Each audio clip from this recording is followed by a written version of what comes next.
Right, well, we'll just go ahead and start. This is the first audio and video podcast that we're doing here for the Clover Street podcast. And I'd like to welcome back those of you who heard the previous audio-only podcast that we had up on SoundCloud for a while. I'd like to welcome back our guest, Lawrence. Lawrence is back, and he brought a small record collection with him. And we're going to just talk about whatever you want to talk about, Lawrence. Welcome back. Yes, I did bring a small amount of albums from some artists I think needs a little bit more attention. I mean, everything's not, the Stones, Beatles, Led Zeppelin. There's just a wide variety of great talent out there, and a lot of them just did not get the recognition they deserve, and I pulled some of these artists out, their albums, and we're going to talk about them. And this is kind of a follow-up to the long interview I did with you back in the about a year ago, okay? The early days of COVID. But pre-COVID. Was it? Yeah. Was it really? I Yeah. didn't realize it was that It long was ago. about November. Okay. Okay. And we talked about an hour and a half about the art of vinyl collecting, and I covered it all from thrift store to independent record store, 180 gram. Right. But I wanted to just do something, a follow-up that kind of ties them together, because I didn't want to change the subject. I just wanted to add something to it. Okay, so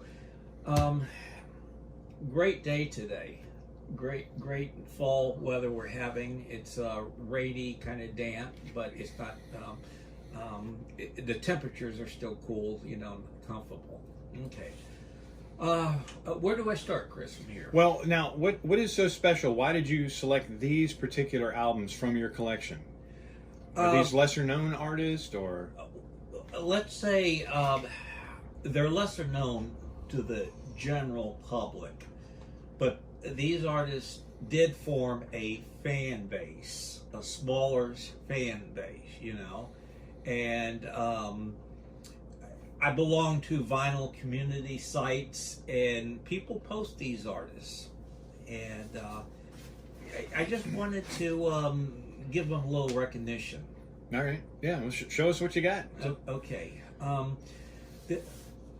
Leon Redbone. I've heard of him. Yeah, I first found Leon Redbone he appeared on the early Saturday Night Live shows back when during their first and second season. And Leon's a really unique, interesting artist. He he does music from the 1920s and 30s and some 40s. He does old jazz, old standards, just from that era, and he presents them in a modern way, but still keeps it very original too, Yeah. Now, what's up with that cover? That looks like an old Warner Brothers cartoon. Yeah, and I'm sure that maybe they had to get permission to use this cover. Hello, my honey. Hello, my baby. Exactly. And Is that one of the songs on there? No. Oh. But you got the kind of the vibe when you said that. I got you. Yeah. Huh. Interesting. Now, a lot of people think music started when they were born, and it's just what they're listening to. True. No, That's true. Music goes back to the cavemen. It does. It really does. Yeah, and into the classical period, into cultures, folk, Hungarian folk music, Yeah. Religion. It's been going on for a long. Yeah, and if you long- look at it that way, we have only been around to experience that tiny little bit has been created in our life from the last 50, 60 years. So, if you go back in time enough, you'll definitely see how music has evolved. Open your mind, be accepting of new music. Just because it's old doesn't mean it's not cool or it's not good. Okay, so Leon, he draws from the music of the 1920s. Okay, going way back. Yeah, the standards, the old folk songs. So you got on this album, "Sweet Mama, Hungry Home, or I'll Be Gone." "Sweet Mama, Hurry Home, I'll Be Gone." Okay, "Ain't Misbehaving, I'm Saving My Love for You." "My Walking Stick," which is a very cool song, and his music is very minimalistic. It's usually just him and his acoustic guitar and a tuba player, you know. And I'm sure he played with other, had other people in his live setting, maybe a piano, but it's still all very basic. And Leon has this voice from that era, you know, "Hello, my honey," you know, kind of a, you know, deep, nice baritone. You do know if is he the one who did the voice for the frog in that cartoon? Was that him? No. Oh, it wasn't. You're, Okay. you're getting on to something else. Okay. And I wish I knew more about. I got a little itch right there. Okay, I wish I knew more about his career. Yeah. Because on these albums, I'm just telling you what I know. I did not do any Wikipedia research. Okay. How I perceive them and my limited knowledge, but still I wanted to point them out. Anyway, here I already showed this album. I got 3 of his albums. And this is Double Time, Campbell, and you can see right here the way he dresses, the facial hair and the sideburns and the cigar and the Panama hat and the white suit cigars right here. So that was his kind of persona. Seems a bit eclectic. Yeah, right there. And see.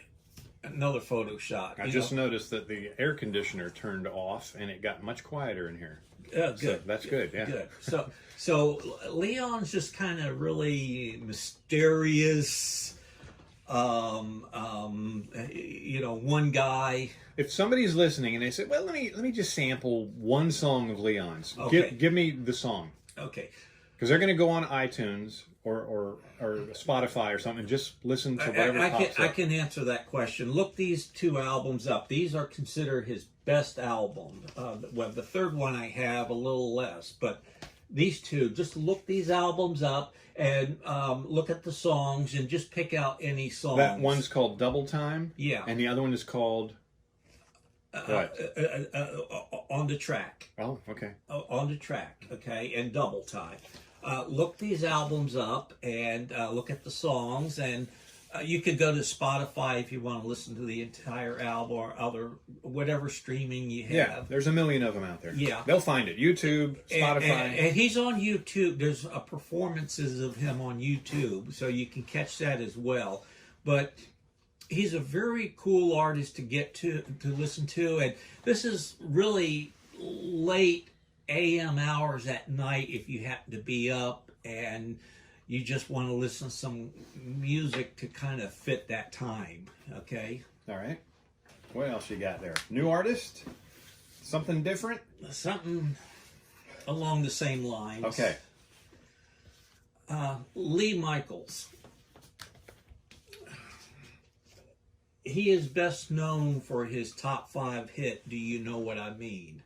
It was kind of a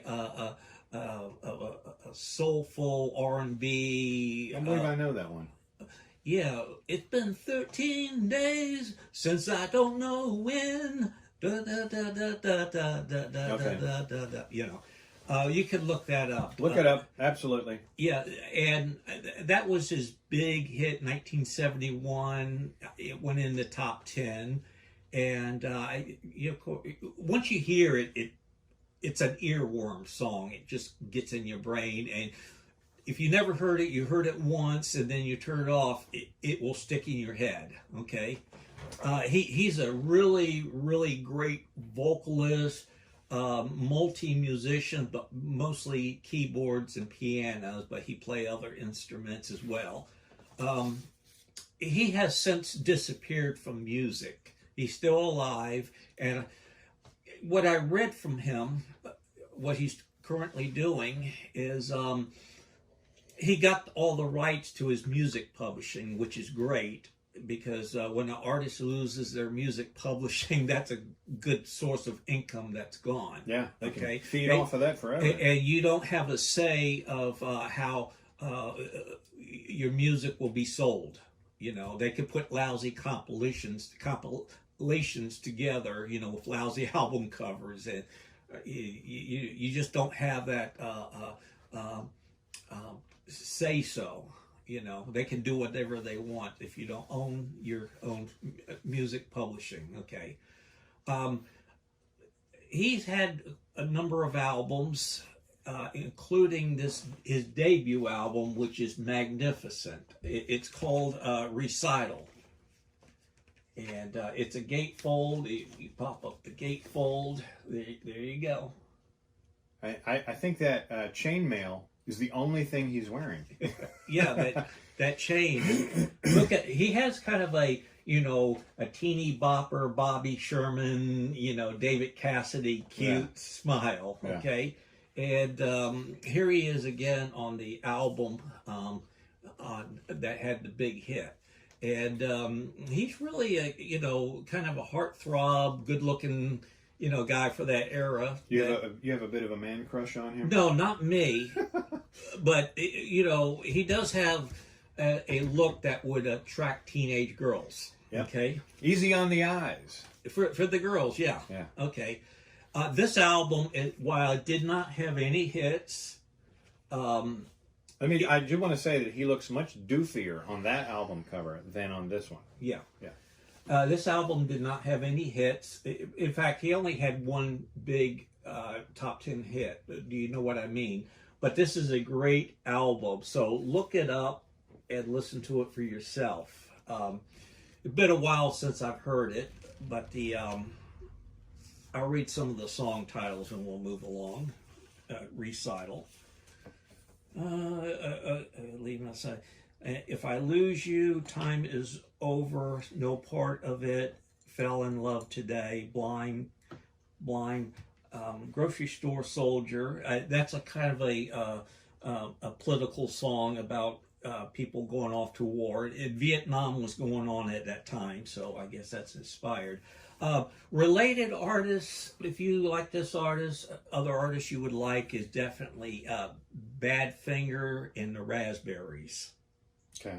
You know, so if you like Badfinger and Raspberries, you'll like his music. And this album's not quite as good as the debut, but it did have the big hit, and it has some covers of other songs he did not write. I'm trying to look over the setting here. They're not listed anywhere on the album or the jacket? It's listed in a weird way that it's not... Okay, do you know what I mean? Yeah. Okay, and... Yeah, ding dong. Yeah. So... I have to go back and re-listen to this one. Maybe I kind of sold it a bit short, but it did have the big fiery hit. You all know who Chris Christopherson is. I sure do. Absolutely. Yeah. If you can... He's a good actor, too. Yeah. If you can find any of his early albums, I would suggest get them, and I'll hold up some of them. Me and Bobby McGee album, of course, Janice had the big hit on it. Now, Janice is not singing with him on that. It's just him. Okay. Who wrote that song? He did. Okay. He did, and Janice turned it into a hit. Right. I think I remember his version was pretty good, too. Yeah. Yeah. All right. This album I got when I was like 14 years old. I loved it. Borderlord. Okay. And then...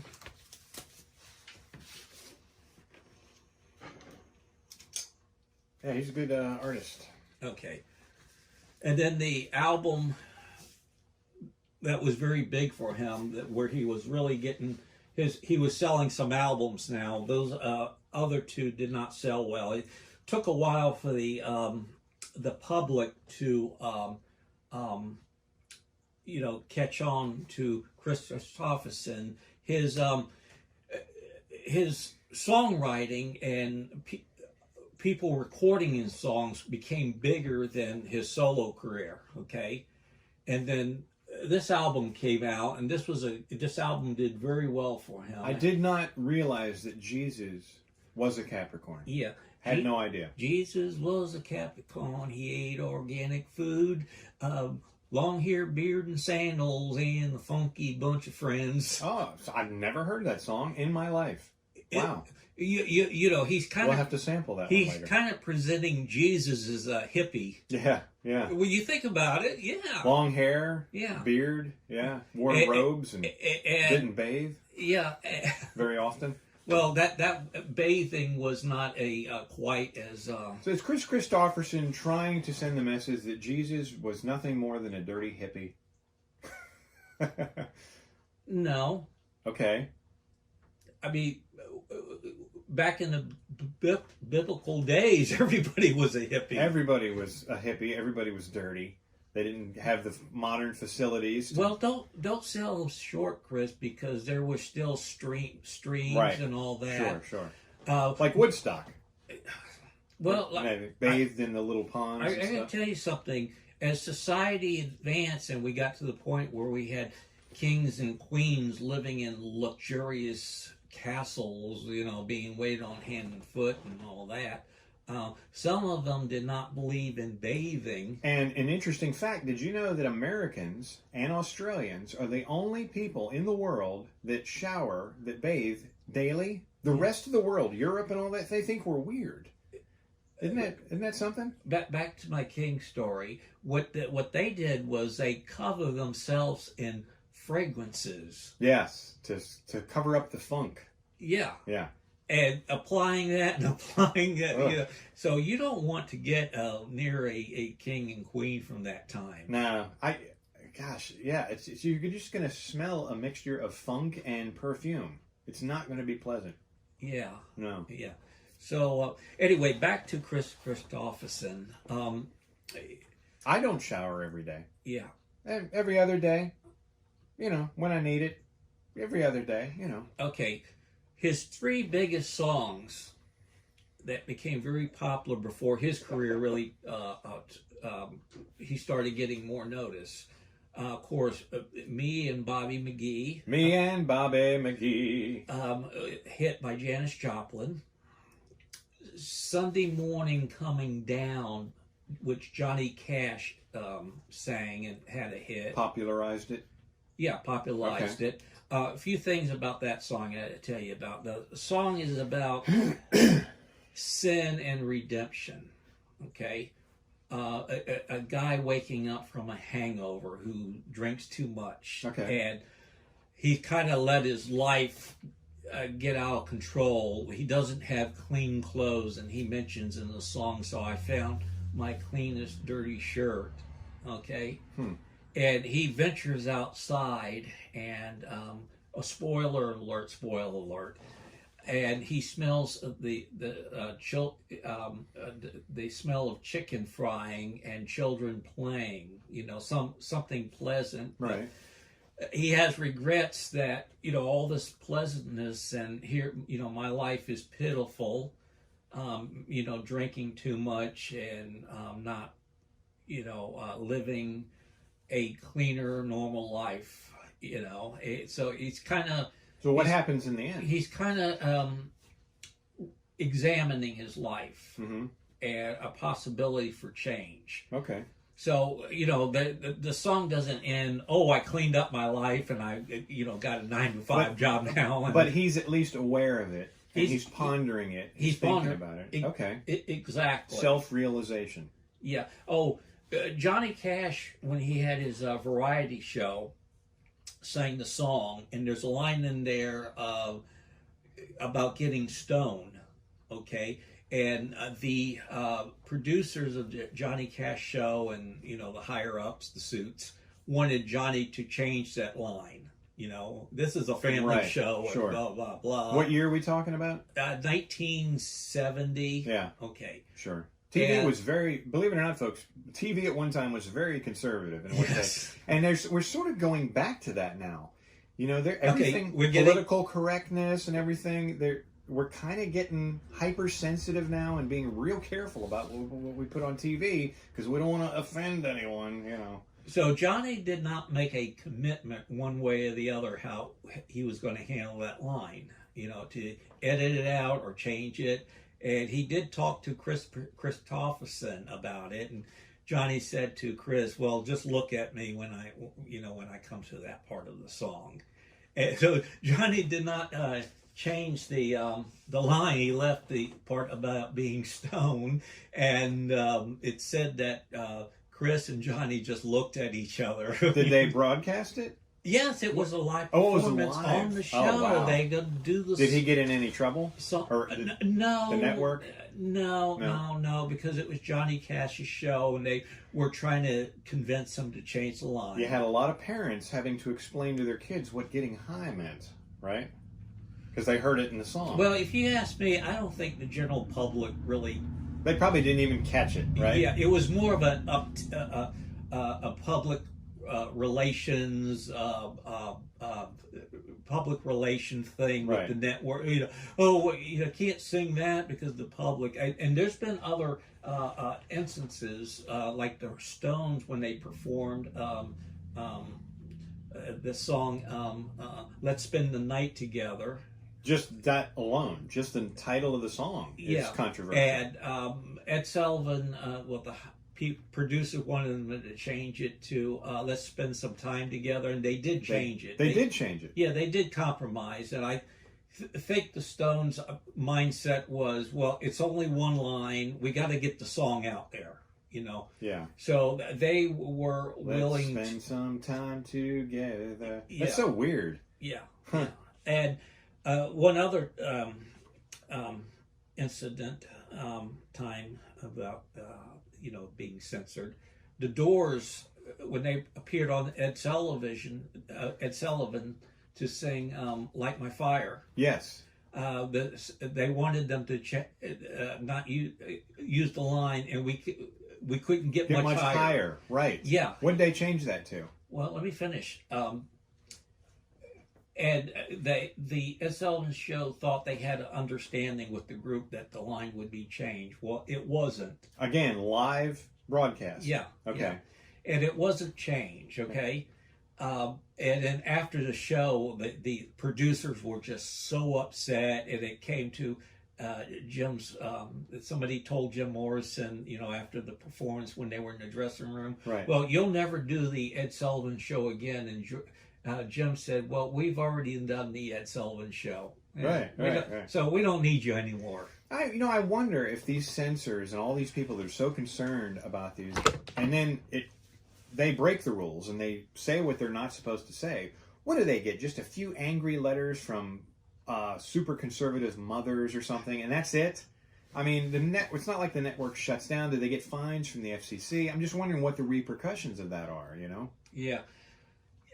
When you say super conservative, I think that's just a really tiny fraction, because conservatives are always, we're so so conservative. I don't think a lot of conservatives wouldn't care, Okay. It's just that tiny fraction. They seem to paint conservatives with a broad brush, and also liberals too. I don't want to get into politics, Right. but we're talking about a particular era, late 60s, early 70s, of how artists were approached to changing a lyric line in their song. They were supposed to perform, and whether they did it or not. And then Elvis, when he performed, yes. some of his gyrations, it wasn't so much about his lyrics, it was just more about his dance moves, right? That's correct. Who was concerned with that? Was that an Ed Sullivan issue as well, or just... Well, you're going back to the 1950s, a very conservative population. Right. There was a lot of old people. It wasn't the kids who were against it, unless they're really in a strict Baptist, right? Nothing wrong with Baptists. Yeah. So there was a stir. You know, Elvis was kind of a controversial figure when he first appeared. Isn't that something? And you look at him now, and he's like, you know, he's lightweight stuff compared to today's. And towards the end of his career, he really got conservative.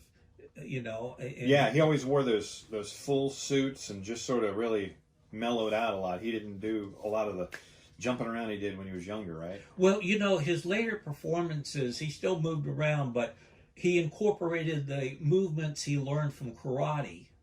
That's kind of cool. That's kind of cool. Yeah. Yeah. He did take karate. He became a black belt. I don't know what type, if it was judo or taekwondo. Do you know? I don't know. Okay.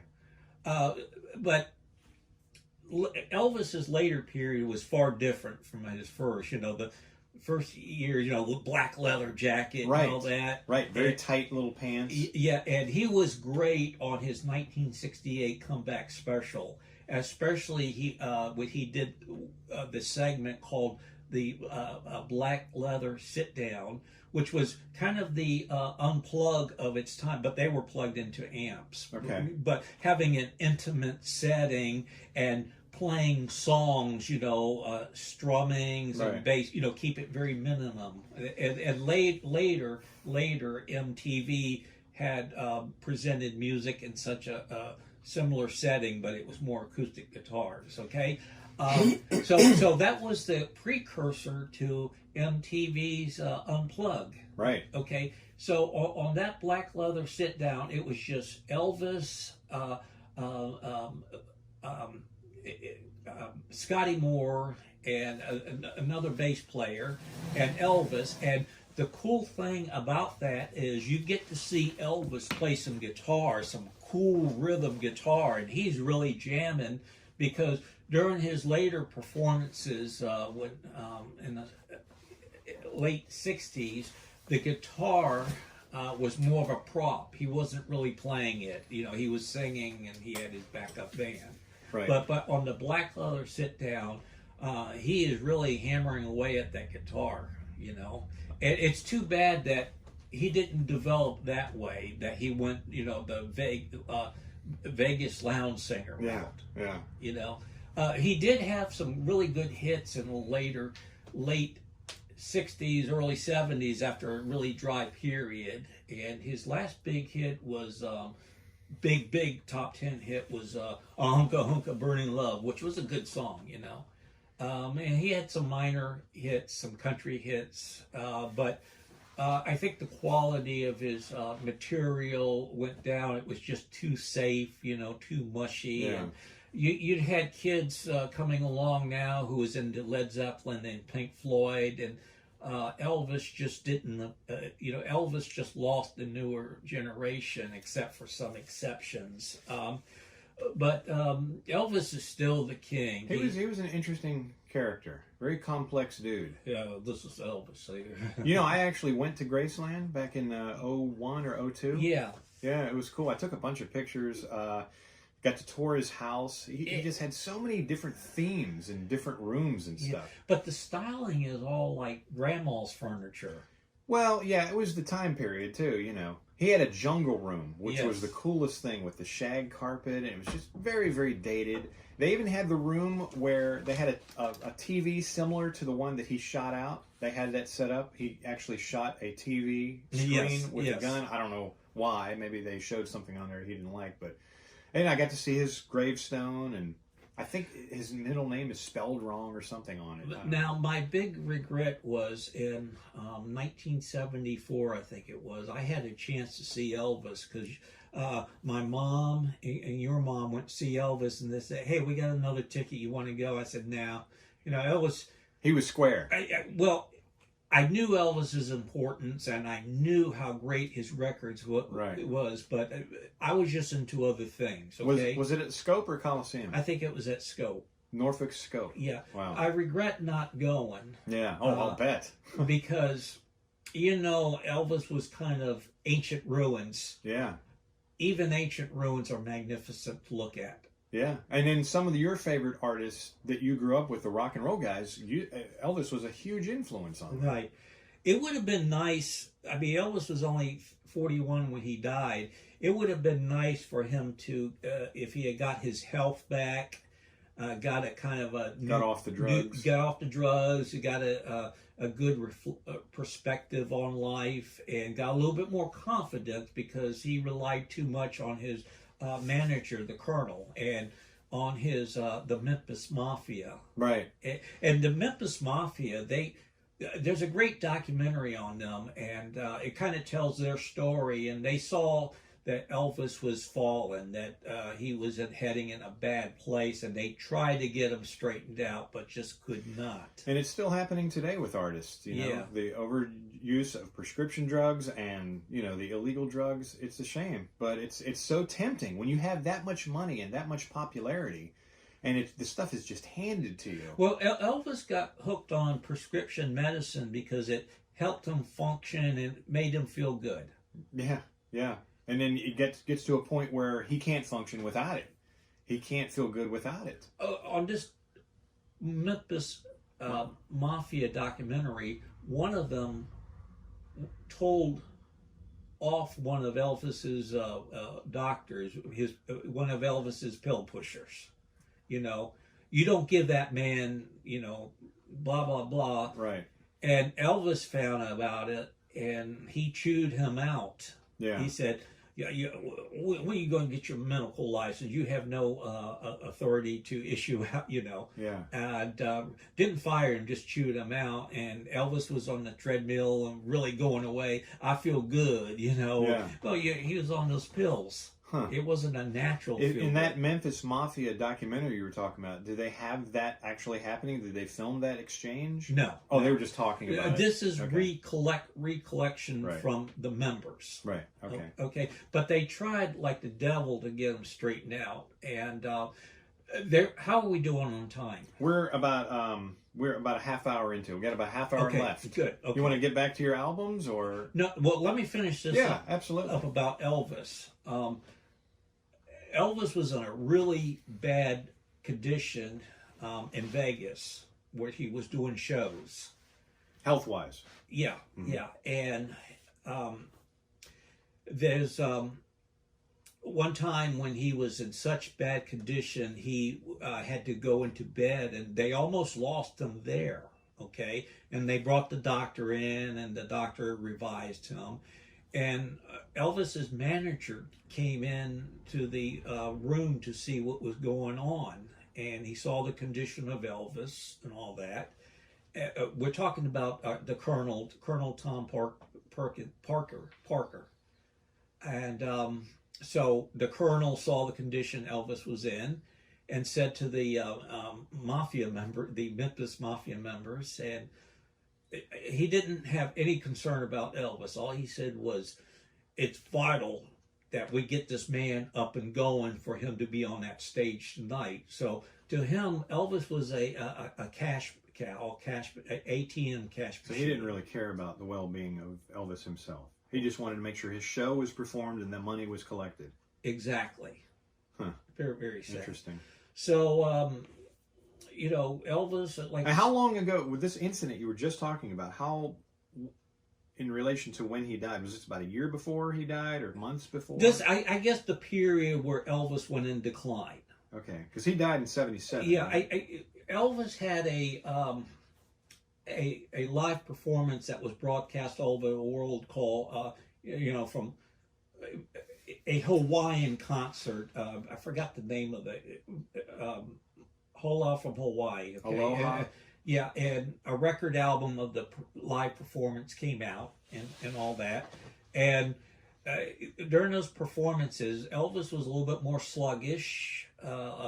He still looked good, but he was putting on some weight, and his singing just didn't seem as compassionate, Yeah. like he's going through the emotion, and Right. he was deep into the Vegas outfits.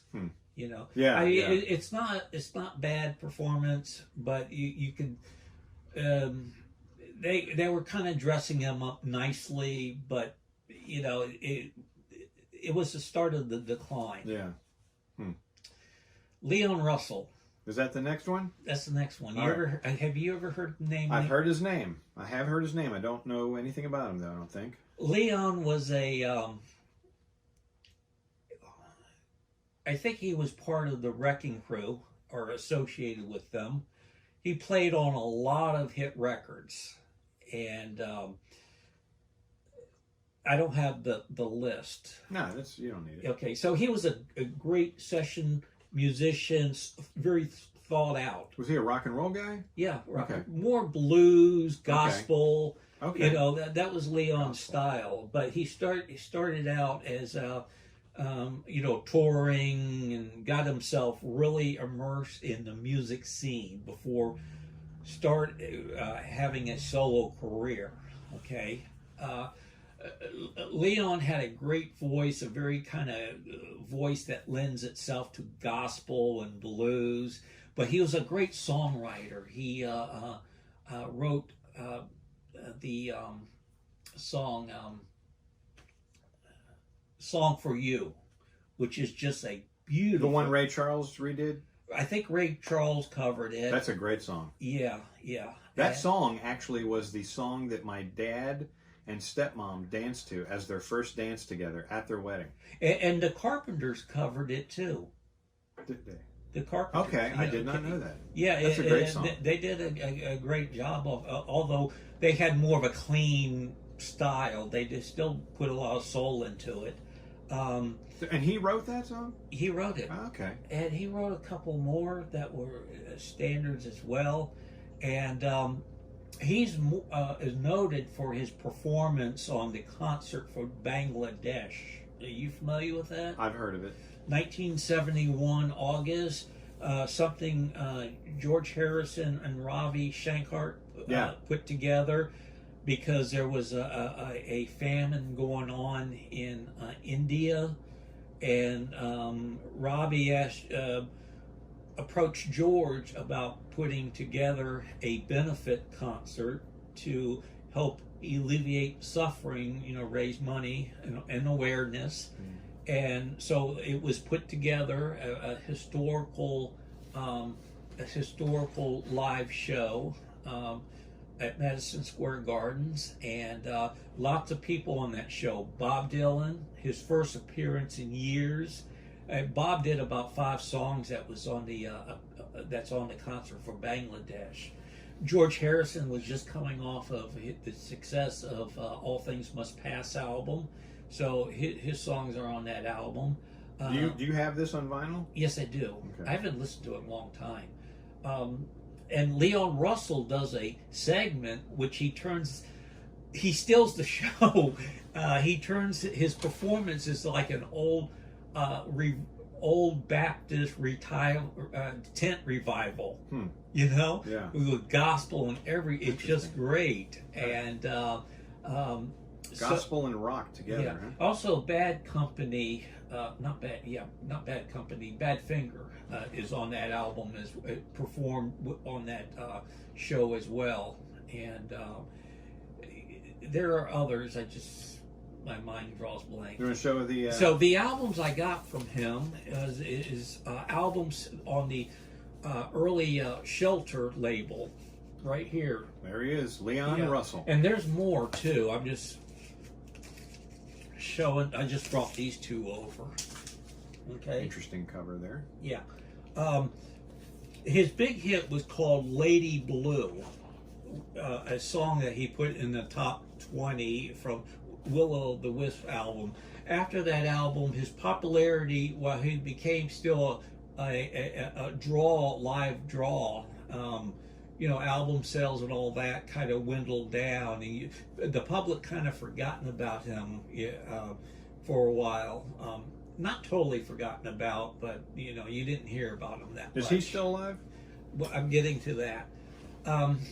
In 2000, I forgot what year, 2006, 2008, Elton John approached Leon because Elton was very influenced by Leon Russell. In fact, Leon went to one of Elton's troubadour shows in 1970.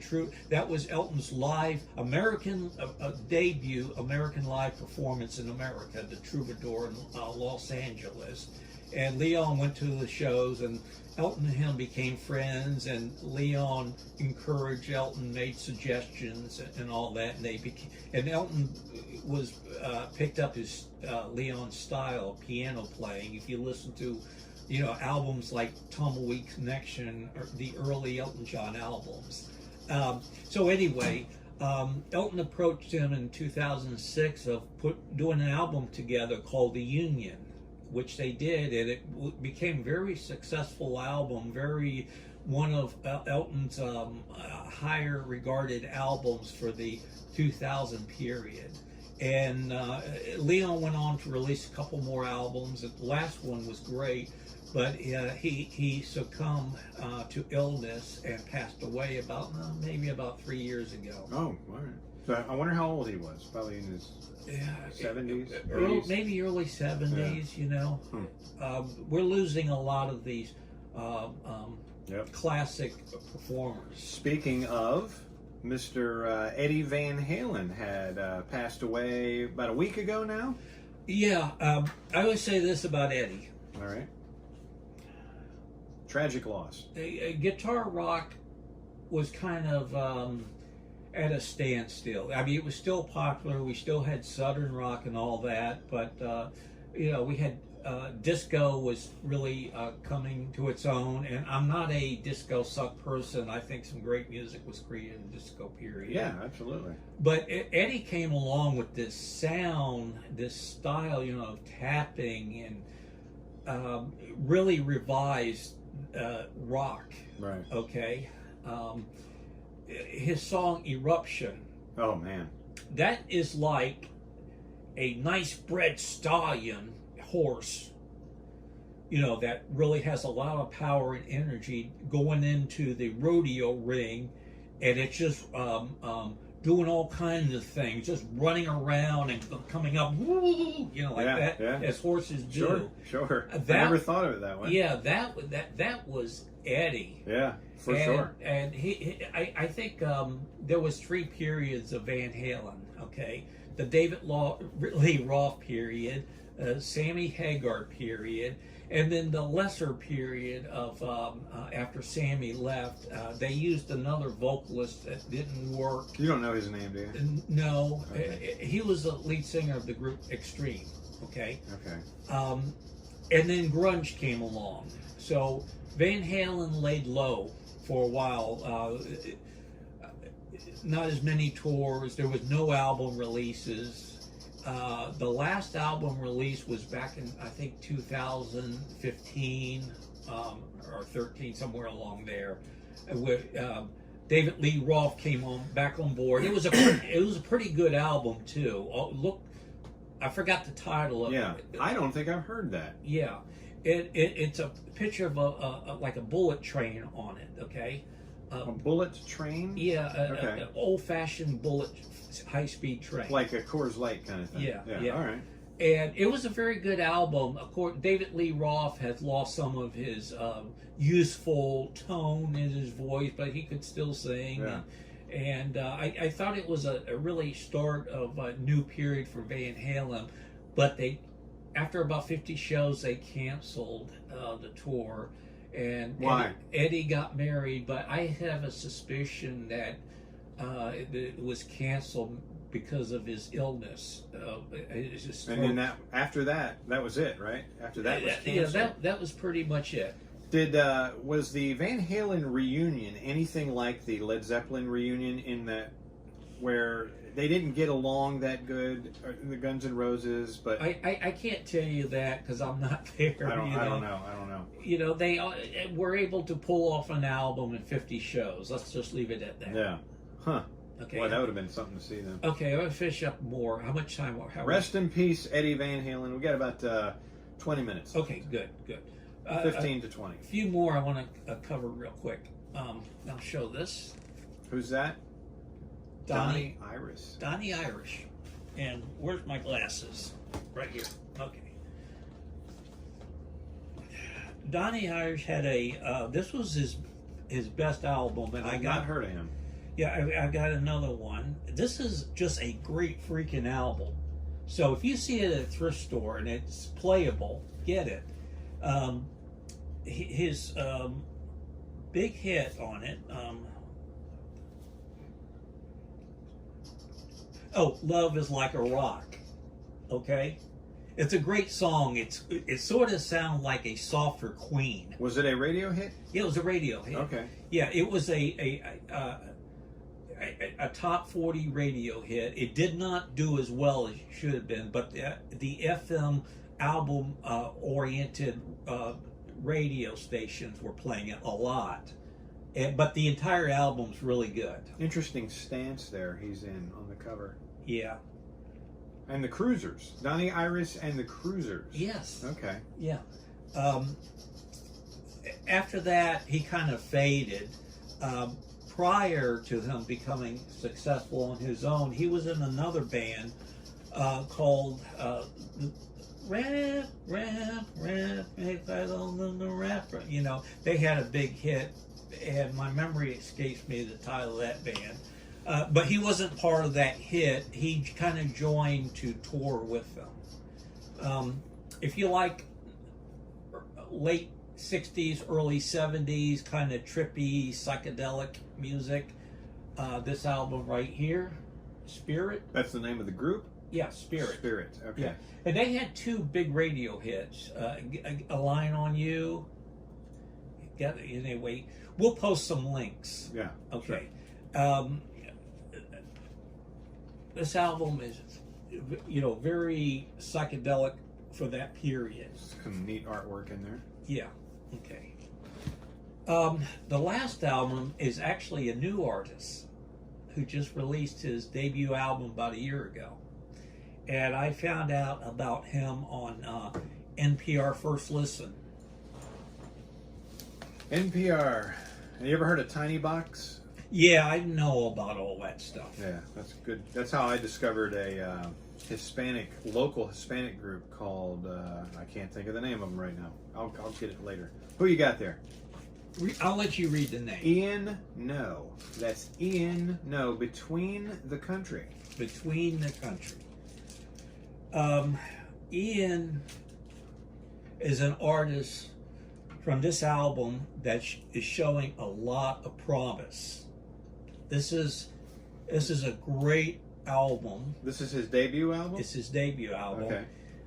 It did not get any national attention whatsoever. And I would talk a little bit about his music, but I want to show this because it kind of reflects his music.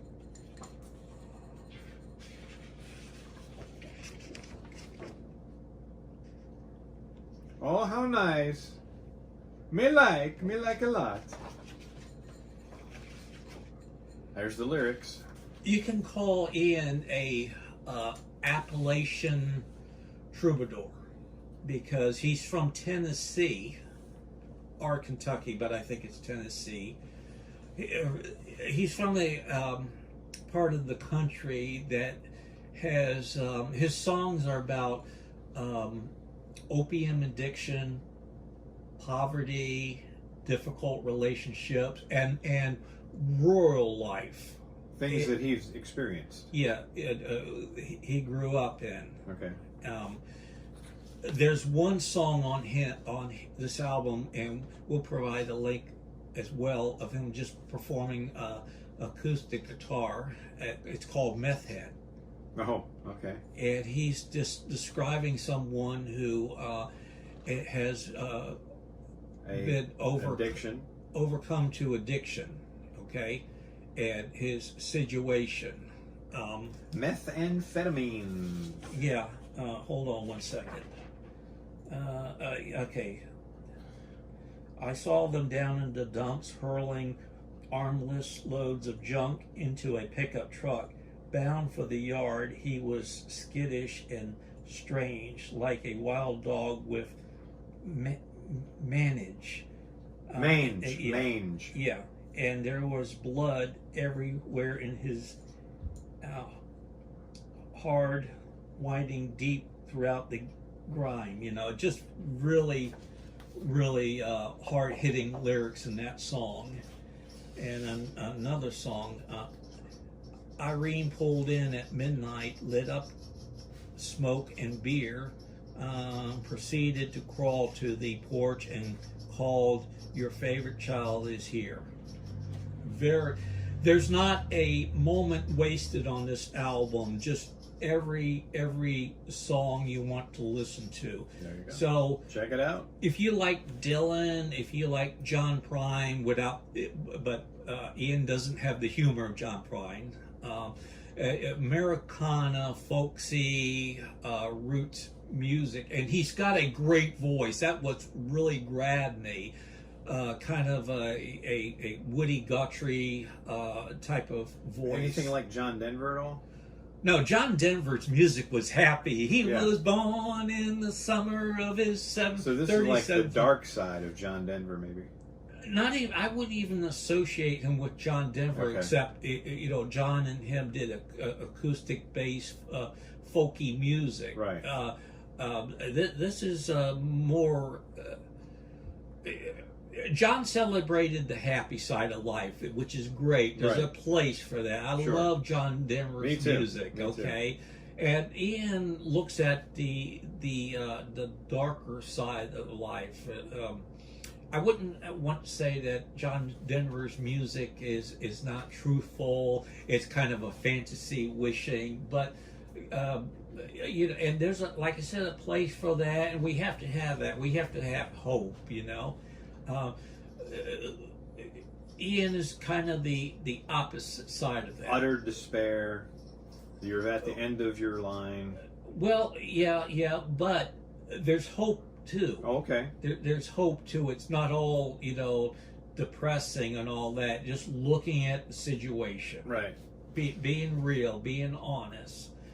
So speaking of depressing situations, how are you handling the COVID that we've been dealing with now for the last 7 or 8 months? Going on way too long, right? Well, what are your thoughts on that? I feel real sorry for what the country and the world is going through right now. Yeah, it's a tough time. It's a tough time. So I'm not thinking of myself. I'm thinking of the world, and of course me in it, being part of the world. And you have to consider your own situation. And as far as I go, I'm retired now, so I can stay home. I don't have to worry about being laid off or having to go out to a job and maybe catch it. Right. So I could kind of isolate myself with no problem.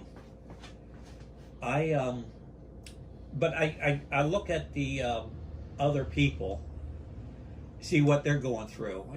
People who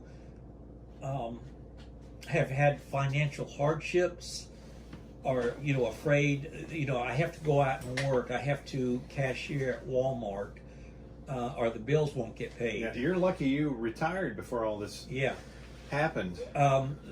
So that's my thoughts. But as far as protecting myself, when I go out, I wear my mask and wash my hands and use the sanitizer. How much time we got? We need to wrap it up. About 5 more minutes. We can do. There was one other thing I wanted to show, but not enough time to give it justice. So, Chris, I'll let you close out.